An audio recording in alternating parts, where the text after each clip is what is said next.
दोस्तों, अगर हम हमारे हिंदू धर्म और इसके इतिहास के बारे में पढ़ने और जानने की कोशिश करते हैं तो हमारा इतिहास हमें यही बताता है कि भगवान ब्रह्मा इस ब्रह्मांड के निर्माता है, अर्थात जिन्होंने इस पूरे विश्व, इस सृष्टि को बनाया है। वही भगवान विष्णु एक प्रिजर्वर है, यानी ये हर काम को व्यवस्थित करते हैं और कैसे सृष्टि में सब कुछ संपन्न होगा उसका निर्वहन करते हैं। और आखिरी में आते हैं भगवान शिवा द डिस्ट्रॉयर, यानी ये हमेशा से इस सृष्टि में थे, हैं और रहेंगे। यही आदि और यही अनंत हैं। लेकिन आपको क्या ये पता है कि हमारे हिंदू धर्म के जो भी परंपराएं और उनसे जुड़े फैक्ट्स हैं वो सब साइंटिफिक बेस्ड हैं, और अगर आप इनमें साइंस ढूंढने की कोशिश करोगे तो आपको हर इन कहानियों में और इनसे जुड़े तथ्यों में साइंस मिल जाएगी। लेकिन इस साइंस से पहले आइए जान लेते हैं इस ट्रियोलॉजी के कॉन्सेप्ट और इसके पीछे की कई कहानियों के बारे में। आखिर हमारे धर्म और पुराण क्या कहते हैं इन कहानियों के बारे में, आइए जानते हैं। ऐसा बताया जाता है कि जब भगवान ब्रह्मा के 4 पुत्र भगवान विष्णु से मिलने के लिए उनके धाम यानी वैकुंठ धाम जाते हैं तो वहां भगवान विष्णु के द्वारपाल इन लोगों को दरवाजे के पास रोक लेते हैं और इन्हें भीतर जाने से मना कर देते हैं। इन द्वारपाल का नाम जय और विजय होता है।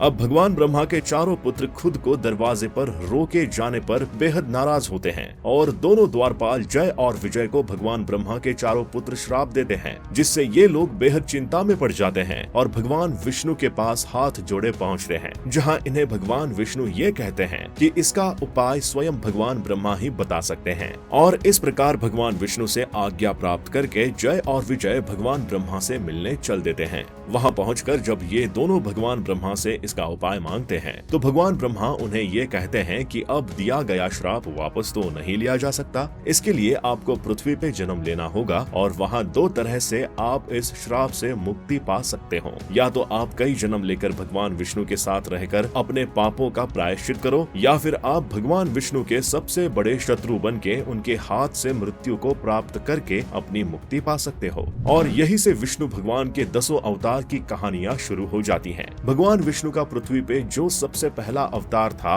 वो मत्स्य का था, जिसके बाद इनका दूसरा अवतार कुर्मा का था और उसके बाद वराह का अवतार इन्होंने लिया था और चौथा अवतार इनका भगवान नरसिम्हा का था, जहां इन्होंने हिरण्यकश्यप का वध किया था। ये चारों सतयुग के अवतार थे। लेकिन यहाँ हम आपको भगवान के तीसरे अवतार यानी वराह अवतार के बारे में जानकारी देंगे। सप्त ऋषियों में से एक ऋषि कश्यप और उनकी पत्नी को 2 पुत्र पैदा हुए, जिनका नाम इन्होंने हिरण्याक्ष और हिरण्यकश्यप रखा। चलिए दोस्तों, कहानी को आगे बढ़ाने से पहले हम आपको बताते हैं हिरण्याक्ष का मतलब। तो इसका मतलब होता है किसी जगह पर रखी हुई सबसे बेशकीमती वस्तु से। इसके बाद कहानी को आगे बढ़ाते हैं, जहां इन दोनों भाइयों ने मिलकर एक तपस्या की थी और भगवान को खुश किया था और उनसे ये वरदान मांगा था कि उन्हें कोई हरा न पाए, जिसे भगवान ने इनकी तपस्या से प्रसन्न होकर इन्हें दिया था। लेकिन सब कुछ जीतने के बाद अब ये देवताओं पर भी काफी अत्याचार करने लगे, जिसकी वजह से देवता भी इनसे परेशान हो गए